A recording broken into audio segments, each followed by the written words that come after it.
Hello students, good morning everyone. So, we are in our factors affecting population of a region, that topic we are in, and this is divided in a two part. One is the physical factor, another one is the economic factor. So, today we will separately discuss their factors. First of all, we are come in the physical factor group that is divided into six parts. That is the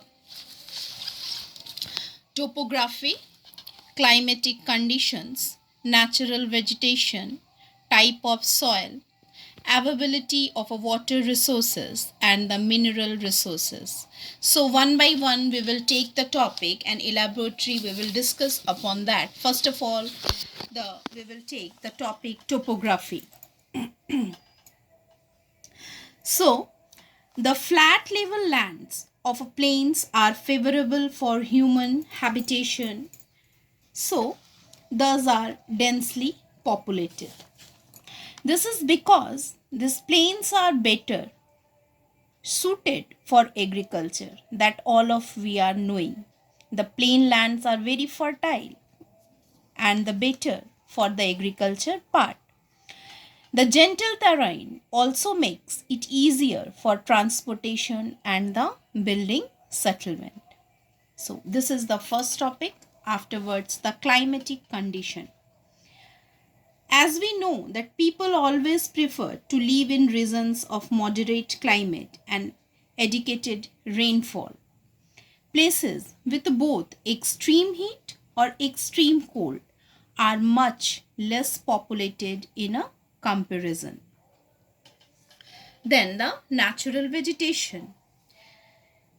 Dense forests like the Amazon and the Congo basins are inaccessible and are therefore largely uninhabited. Type of soil.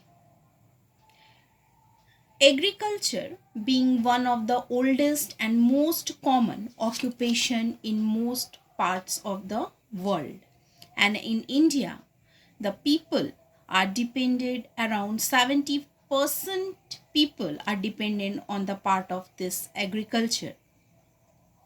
So, regions with fertile soils are best suited for agriculture. Therefore, the river valleys have always been densely populated.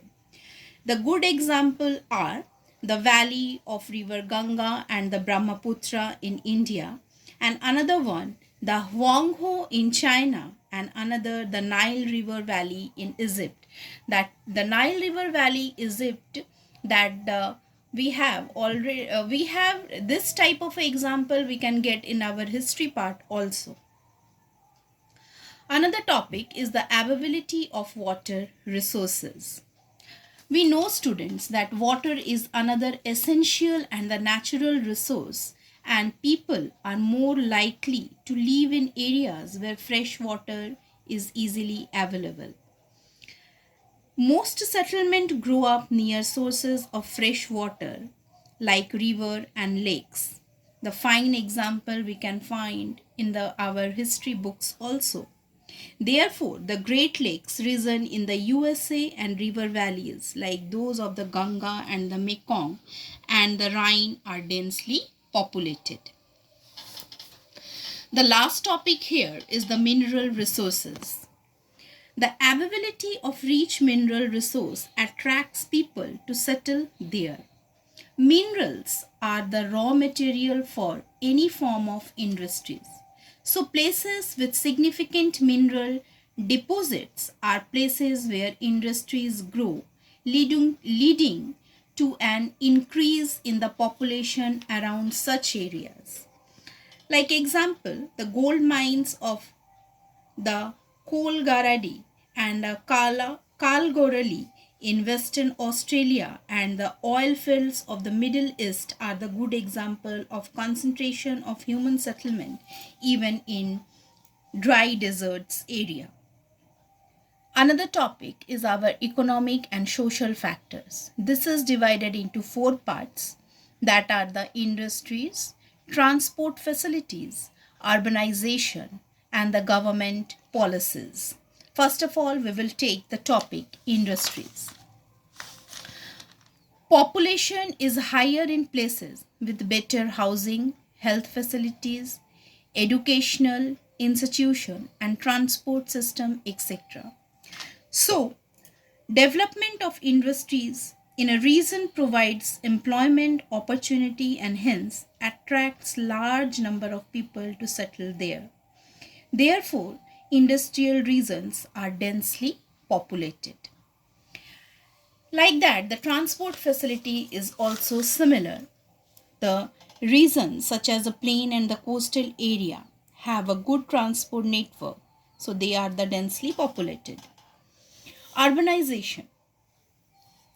People from village migrate to city in search of jobs and better education and medical facilities, and also, no doubt, for higher standard of living as well. That's why the big cities and towns have a highly density of population. The last topic is the government policies. Sometimes government policies, or you can say the political situation, cause people to migrate from one place to another and thus influence the population of a place, setting up of a new industrial township. And the another things is the migrating population in India after the independence are the good examples here. So, on the basis of today's explanation, your homework is page number 14 and 15 you have to read full, because page number 15, because of that the growth of a population is our next coming topic. That's why you have to go through with this page number 15 also full. Another one, how do government policies and political situation influence the population of a place? Why are industrial areas and a large cities densely populated? Only these two questions, and the previous day's question answer what I have asking you. These are the question I have asked you in previous day. Define the term overpopulation and underpopulation. It is very easily you can get from your book. The causes of overpopulation we have already discussed in the video. And question number 3, mention the densely populated and the sparsely populated. That part is given in your book, students. Here, the eastern, from here you have start Eastern Asia's South and Southeast Asia, Western and Central Europe and East Central. From here to start, and what I have underlined, that lines you have to take. And if you have a doubt then, and also if you have not understand the part, then you can call me and ask me where you have find the difficulties to write, or you can WhatsApp me in my personal WhatsApp for asking any question and answer. Another question is overpopulation has a serious economic impact commented. That is here the impact of overpopulation. From here, which are I have already underlined, that parts you have to take for your writing regarding that question. And the last topic is explain the advantages and disadvantages of underpopulation.